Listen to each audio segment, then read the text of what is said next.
마지막으로 이제 정말 중요한 핵심 포인트라고 보시면 될 것 같은데요. 시장 모니터링 세 가지 부분으로 보시면 될 것 같습니다.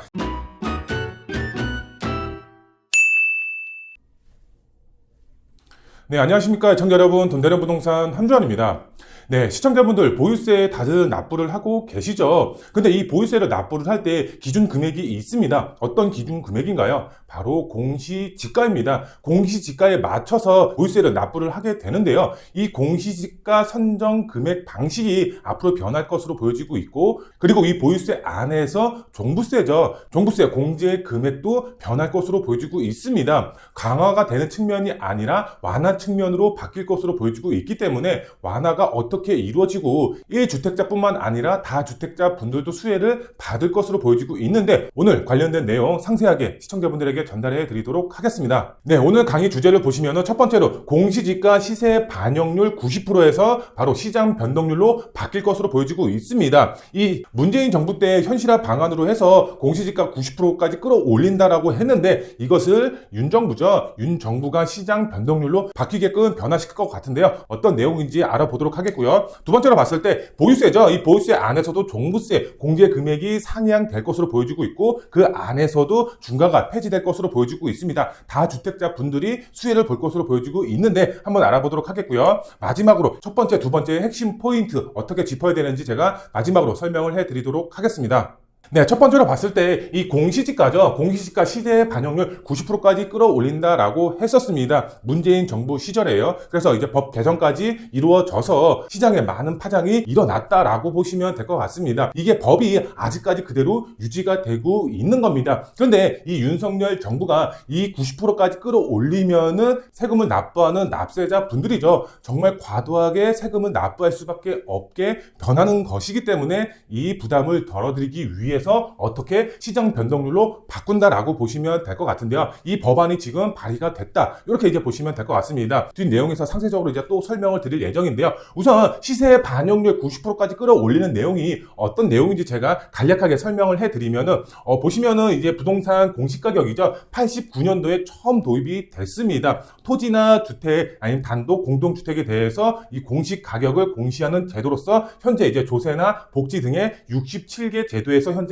활용 중이다, 이렇게 이제 나와 있습니다. 그런데 이제 문재인 정부죠. 문재인 정부에서 이 공시가격을 시세의 90% 수준까지 단계적으로 인상하기로 이제 변경을 했었습니다. 20년도 11월에 수립을 했고 21년도부터 공시부터 적용을 시켰다라고 보시면 될 것 같은데, 아래 이제 그래프가 이제 나와 있습니다. 빼곡하게 나와 있는데요. 간략하게 보시면은 지금 이 공동주택이죠. 그리고 단독주택 그 안에서도 가격대별로 이 공시지가를 90%까지 끌어올릴 계획을 가지고 있었습니다. 공동주택 같은 경우는 2030년도까지 90%까지 끌어올리고요. 단독주택의 경우는 2035년도까지 90%까지 끌어올릴 계획을 가지고 있었습니다. 매년마다 1%에서 2%, 이제 높게는 3%에서 5% 가까이 이 공시지가 퍼센테이지를 올릴 계획을 가지고 있었다, 이렇게 이제 보시면 될 것 같은데요. 그러면은 이 종부세라든가 그 다음에 이 67개 제도 안에서 정말 과도하게 세금이 납부될 수밖에 없는 그런 상황이었는데, 윤석열 정부가 바꿀 것으로 보여지고 있습니다. 어떻게 바꾸냐? 이 공시가격 산정 방식을 개선하겠다, 이렇게 나와 있습니다. 이 방식을 개선하기 위해서는 부동산 공시법이 이제 개정이 돼야 되는 부분이다, 이렇게 보시면 될 것 같습니다. 그래서 여당과 야당의 합의점이 있어야지만 법이 개정이 될 수가 있다, 이렇게 이제 보시면 될 것 같은데요. 많은 분들이 생각을 하실 겁니다. 공시법 개정을 하기 위해서는 조금 힘든 부분이 아닌가? 우리 민주당과 야당의 이게 좌석수가 정말 크게 차이가 나기 때문에 법 통과가 어려운 거 아닌가, 이렇게 생각을 하실 수도 있겠는데요. 제가 법 통과 확률이 굉장히 높을 수밖에 없는 이유를 제가 핵심 포인트에서 짚어드리도록 하겠고요. 지금은 어떤 내용인지 한번 살펴보도록 하겠습니다. 우선 보시면은 이제 개선 필요성 이렇게 나와 있는데요. 한번 이제 시청자분들이 읽어보시면 좋을 것 같고요. 어떻게 개선이 되는지가 중요하기 때문에 이 개선안을 제가 한번 설명을 해드리도록 하겠습니다. 보시면은 이제 공시 가격이 어떻게 바뀌느냐 이렇게 나와 있는데요. 전년도 공시 가격이죠. 내가 가지고 가지고 있는 주택의 공시 가격, 전년도의 공시 가격 곱하기 1 플러스 시장 변동률이다. 이렇게 보시면 되겠습니다. 이 시장 변동률, 시장의 시세가 올라갈 수도 있고 내려갈 수도 있는 거겠죠. 그래서 이 시장 변동률로 인해서 공시 가격이 형성이 될 수가 있게끔 변화를 시킬 것이다. 이렇게 보시면 되겠습니다. 이제 과거에 90%까지 끌어올린다라고 하면서 이런 사항들이 있었습니다. 시세 가격이 내려가고 있는데 공시 가격은 오히려 올라가면서 역전 현상이 나타나는 겁니다. 보통 공시 가격이 시세 대비 퍼센테이지가 낮기 때문에 가격이 당연히 낮아야 되는데 이게 시세가 내려갔는데 공시 가격은 이제 매년 퍼센테이지가 올라가니까 역전 현상이 나타나는 그런 현상이 나왔기 때문에 윤석열 정부에서는 이것을 바꾼다. 시장 변동률 안에서 이 가격이 형성이 될 수가 있게끔 변화를 시킨다. 이렇게 보시면 되겠죠. 지가가 내려간다. 그러면 그 시장 변동률에 맞춰서 공시 가격도 내려갈 것이고 지가가 올라간다. 그러면 시장 변동률에 맞춰서 공시 가격도 조금 상향이 될 것이다. 이렇게 이제 이해를 하시면 편하시겠죠. 뒷 내용을 제가 계속해서 설명을 해드리도록 하겠습니다. 보시면은 부동산 공시 가격 현실화 계획, 이제 20년도 11월 달에 나온 계획 아니었습니다. 문재인 정부에서 나왔던 계획 아니라고 보시면 될 것 같은데요. 이 공동주택, 표준주택 이렇게 나와 있는데요. 매년 이제 3%, 매년 3%, 그 다음에 매년 이제 4.5%씩 이렇게 이제 올라가면서 90%까지 끌어올릴 계획이었다. 이렇게 보시면 되겠습니다. 근데 이거 자체가 너무 이제 과도하게 세금이 나올 수밖에 없기 때문에 이 변동이 되는 거죠. 보시면 2025년도 공시가격 시장 변동률 이제 시뮬레이션이다라고 이제 보시면 될 것 같은데요. 우선 보시면은 이제 변동률 자체가 1.52% 이제 변동됐다라고 가정을 하고 시뮬레이션을 돌린 이제 금액이라고 보시면 될 것 같은데요. 보시면 시세가 3억, 9억, 15억, 30억일 때 공시 가격이 어떻게 매겨지는지 이제 나와 있는데요. 보시면은 현실화 계획이 이행됐을 때, 문재인 정부가 추진하는 현실화 계획이 실행이 됐을 때에는 이 가격 자체가 퍼센테이지를 보게 되면은 이제 높게 형성이 되는 것을 보실 수가 있겠죠. 근데 윤석열 정부의 이제 시장 변동률로 인해서 합리화 방안이 시행이 됐을 때에는 퍼센테이지가 올라가기는 했지만 이 현실화 계획보다는 당연히 낮게 가격이 형성이 되어 있는 것을 보실 수가 있겠죠. 지금 1.52%만큼 가격이 상승이 됐다라는 가정하에 이렇게 이제 변동이 됐다라고 보시면 되겠습니다. 그만큼 합리화 방안이 이제 시행이 된다라고 하면은 조금 더 공시 가격이 낮아질 수가 있다. 이렇게 이제 생각을 하시면 될 것 같은데요. 우선 보시면은 내년 부동산 공시 가격 현실화율 동결 이렇게 나와 있습니다. 국민 이제 부담 완화를 위해 이렇게 나와 있는데요. 이 내용 자체를 보게 되면은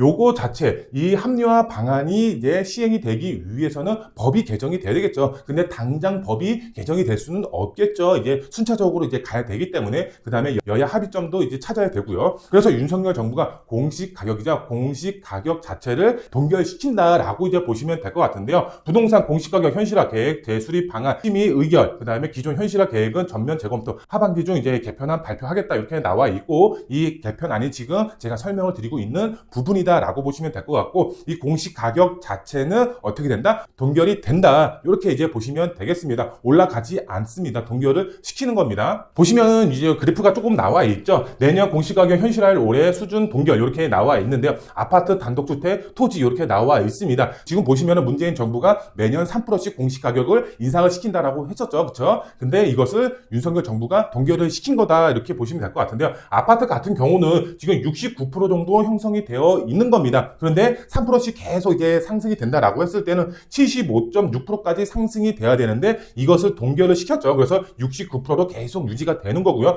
단독주택도 마찬가지고요. 그 다음에 토지도 마찬가지로 동결을 시킨다라고 보시면 되겠습니다. 기존 법대로 그대로 간다라고 했을 때에는 지금 종부세라든가 재산세를 납부하시는 분들이 있죠. 지금 금액보다 20, 30%더 금액이 나오는 거였지만 윤석열 정부가 이것을 막아 놓은 거다. 내년까지 이게 유지가 된다. 이렇게 이제 보시면 될 것 같고 내년부터는 법 개정이 이루어지면서 그거에 맞춰서 공시가격이 형성이 되면서 시장 변동률에 맞춰서 공시가격이 이제 바뀐다. 이렇게 이제 보시면 될 것 같은데요. 보시면은 부동산 공시법 개정이 필요한 부분입니다. 여야 합의점이 필요한 부분인데요. 어떻게 합의점이 이루어질 것인지 제가 뒤에서 핵심 포인트에서 설명을 해드릴 예정이고 그 다음에 역전 현상 및 이제 형평성 논란이 지금 계속해서 나오고 있는 겁니다. 이 역전 현상은 제가 앞서서 말씀을 드렸죠. 공시가격은 올라가는데 시세는 내려가는 역전 현상이 발생이 되고 있고, 그 다음에 형평성 논란이 일어나고 있는데요. 예를 들어서 제가 한번 설명을 해보도록 할까요? 우리가 부부 공동 명의로 했을 때 18억까지는 이제 공제 금액이 나오죠. 그렇죠? 그러면 이거 시가로 잡았을 때는 약 23억 정도 됩니다. 23억에 대한 종부세는 안 나옵니다. 그런데 다주택자분들이죠. 다주택자분들의 경우는 공제 금액이 9억으로 떨어지죠. 근데 이것을 이제 시가로 바꾼다라고 했을 때는 약 13억 정도 됩니다. 13억이 넘어가면은 종부세를 납부를 하게 되는 겁니다. 고가 1주택자분들 23억까지는 면제고, 그 다음에 13억인 다주택자분들 같은 경우는 종부세를 납부를 해야 되고, 그만큼 형평성 논란이 되는 겁니다. 자산은 1주택자분들이 더 많은데 내가 다주택자이기 때문에 이 종부세를 납부를 해야 된다. 이 형평성 논란 때문에 이 법 개정을 통해서 시세에 맞게끔 공시가격이 형성이 될 수가 있게끔 변한다. 이렇게 이제 보시면 될 것 같고요. 두 번째로 봤을 때 부동산 소유주죠. 무조건 모니터링을 하셔야 됩니다. 부동산을 갖고 계신 분들의 경우는 제가 앞서서 말씀을 드렸지만 67개 제도에서 현재 사용이 되고 있습니다. 이 공시가격으로 인해서. 그렇기 때문에 이 부동산을 갖고 계신 분들의 경우는 이 공시가격이 어떻게 변하는지 꼭 모니터링을 하셔야 된다. 이렇게 이제 보시면 될 것 같고, 그리고 25년 이제 공시가격 현 체계를 유지를 계속한다. 동결 상태를 유지를 한다. 제가 앞서서 설명을 드렸지만 아파트 같은 경우는 69%, 그 다음에 단독주택의 경우는 53%, 토지 같은 경우는 65%로 계속 공시가격이 25년도까지는 동결이 된다. 이렇게 이제 이해를 하시면 되겠습니다. 네, 그러면 이제 종부세에 대해서도 알아보도록 할까요? 종부세 이제 공제 금액 상향 및 이제 중과 폐지가 될 것으로 보여지고 있는데요. 관련된 내용을 한번 보게 되면은 이제 종합부동산세 일부 이제 개정 법률안 이렇게 나와 있는데요. 보시면은 이제 다양한 내용이 빼곡하게 들어가 있는데 핵심적인 내용 위주로만 제가 크게 이제 보게 되면은 주택 공시가격 합산액에서 공제하는 금액 현행 12억에서 이것을 몇 억으로 올리죠? 바로 15억으로 상향 조정한다. 이렇게 나와 있습니다. 지금까지 1주택자인 분들의 경우 12억까지 공제를 받죠. 그런데 이것을 15억으로 상향 조정한다. 이렇게 이제 보시면 될 것 같고요. 그 다음에 3주택 이상인 분들의 경우죠. 3주택 이상인 분들의 경우는 중과세율 적용하던 것을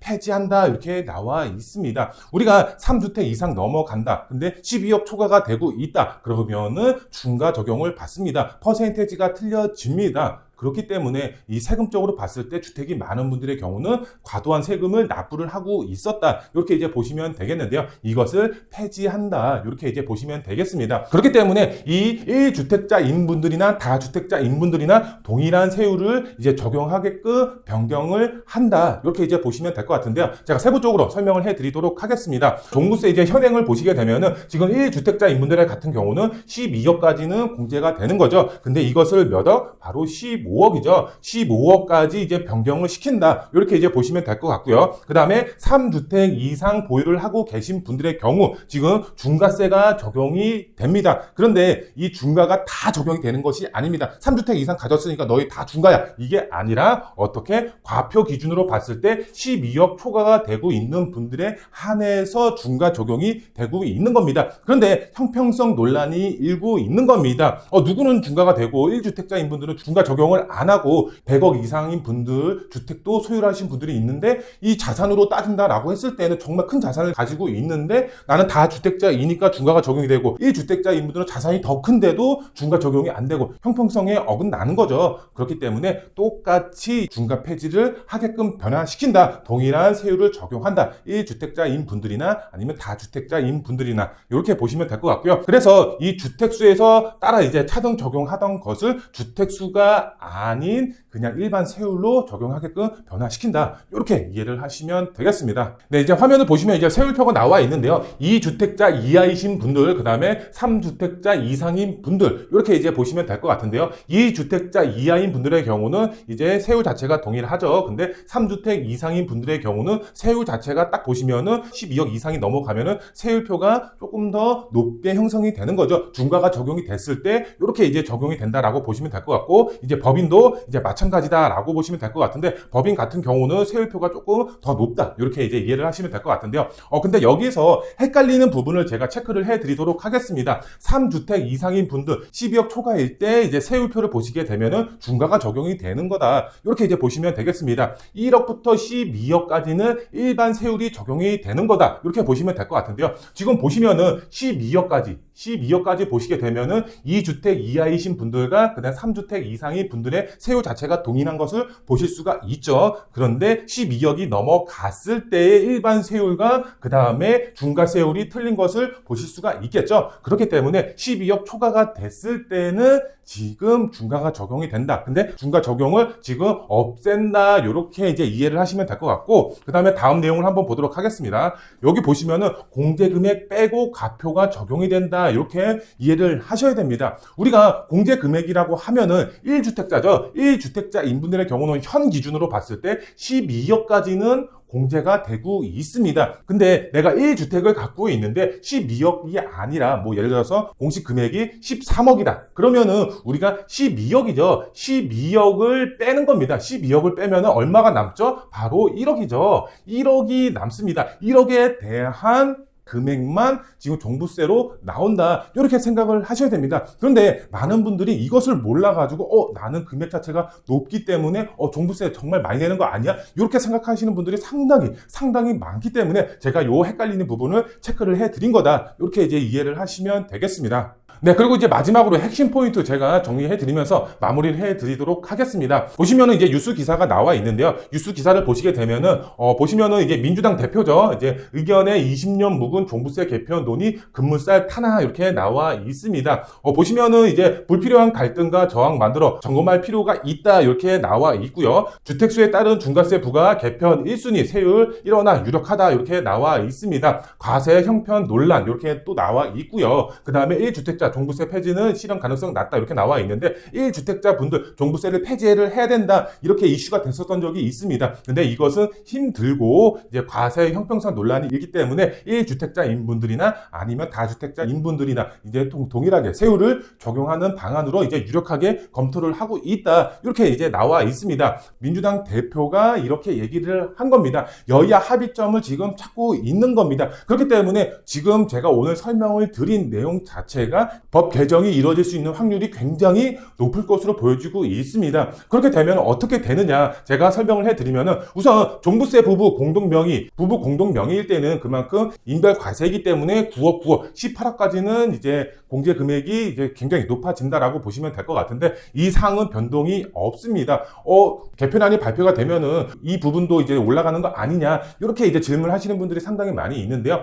그렇지는 않습니다. 부부 공동 명의일 때는 동일하다 이렇게 이제 이해를 하시면 될 것 같고 그 다음에 법 통과되면은 보유세 부담 낮아질 수밖에 없겠죠. 1주택자인 분들도 혜택을 보실 거고요. 그 다음에 다주택자인 분들도 혜택을 보실 수가 있다. 이렇게 이제 보시면 될 것 같은데요. 종부세도 세율적으로 개편안이 이루어질 수가 있고 그 다음에 공시지가 선정 방식도 바뀔 것으로 보여지고 있기 때문에 이 두 가지 부분이 완화가 된다라고 했을 때는 이제 주택을 갖고 계신 모든 분들이 혜택을 보실 수가 있다. 그만큼 보유세 부담이 낮아질 수가 있다. 이렇게 이제 보시면 될 것 같고 마지막으로 이제 정말 중요한 핵심 포인트라고 보시면 될 것 같은데요.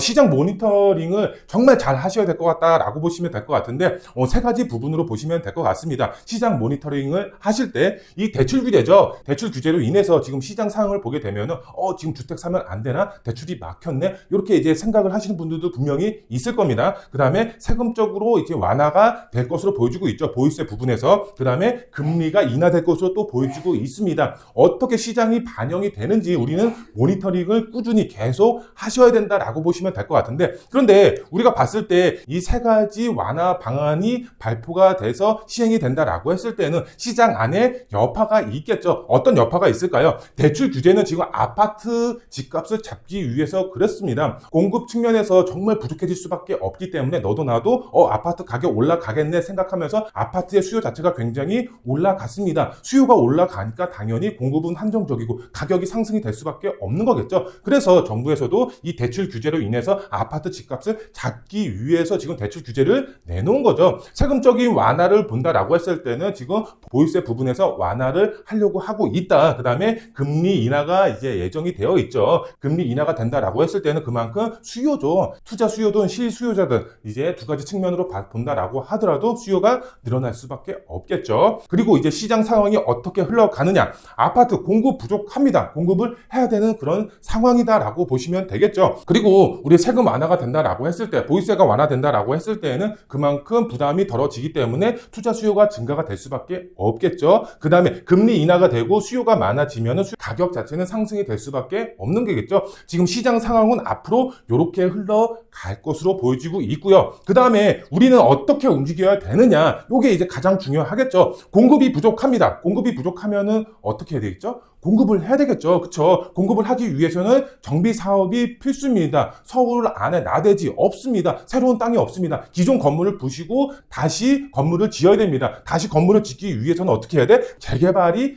필수입니다. 그쵸? 재개발이 필수다라고 보시면 되겠습니다. 그렇기 때문에 우리는 재개발을 보셔야 되고, 그 다음에 투자는 어디다 해야 된다? 바로 빌라, 재개발 지역 안에, 예상 지역 안에 빌라의 투자의 방향을 세워야 된다. 주택수가 제외가 됩니다. 임대사업자를 활용한다라고 하더라도 주택수가 제외되고 24년에서 25년도에 준공이 돼 주택을 투자해도 주택수가 제외가 됩니다. 그렇기 때문에 주택수 제외되는 효과를 보시면서 투자의 방향을 세울 수가 있는 거겠죠. 그리고 지금 요즘에 또 이제 새로운 이슈가 나오고 있는 게 청약 관련된 부분이죠. 그렇죠? 청약도 자유롭게 하실 수가 있습니다. 60제곱미터 미만, 공시지가 기준으로 봤을 때 5억 미만일 때는 주택수에서 또 빼주겠다라고 합니다. 청약을 자유롭게 하실 수가 있는 거겠죠. 그렇기 때문에 우리는 빌라에 관심을 가져야 된다. 근데 빌라 같은 경우는 어떻죠? 바로 소액으로 접근이 가능하다라는 점입니다. 소액으로 빌라에 투자해서 재개발 예정지에 투자한다. 그러면 어떻게 된다? 바로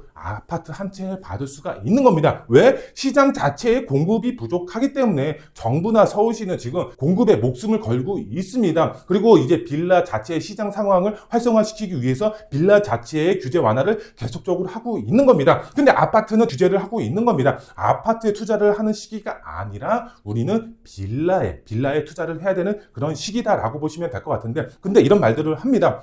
아파트 가격 상승이 되지 않나요? 당연히 맞습니다. 아파트 가격도 당연히 상승이 됩니다. 왜? 공급이 부족하니까. 28년도에 공급 부족합니다. 당연히 아파트 가격 올라갈 수밖에 없겠죠. 그렇기 때문에 실소유자분들은 아파트에 투자를 하시고, 실소유자분들이 아닌 투자 수요분들은 어떻게? 빌라에 소액으로 접근하시면 된다. 이렇게 설명을 드릴 수가 있겠습니다. 네, 오늘은 세금적인 부분이죠. 보유세 관련해서, 그 다음에 공시지가 관련해서 시청자분들에게 알려드리는 시간 가졌습니다. 조금 더 궁금하신 내용 있으시면 저희 사무실 언제든지 전화 주시고 관련된 내용 상담 받으시면 될 것 같고요. 소액으로 재개발 지역에 투자를 해야 되겠다. 근데 어떤 지역에 투자를 해야 되는지 잘 모르겠다. 이런 분들의 경우도 저희 사무실 언제든지 열려 있고 전화도 열려 있습니다. 전화하셔서 상담 받거나 전화하기 조금 부끄러운데 이런 분들의 경우는 댓글창에 남겨주셔도 제가 대댓글로 답변 달아드리도록 하겠습니다.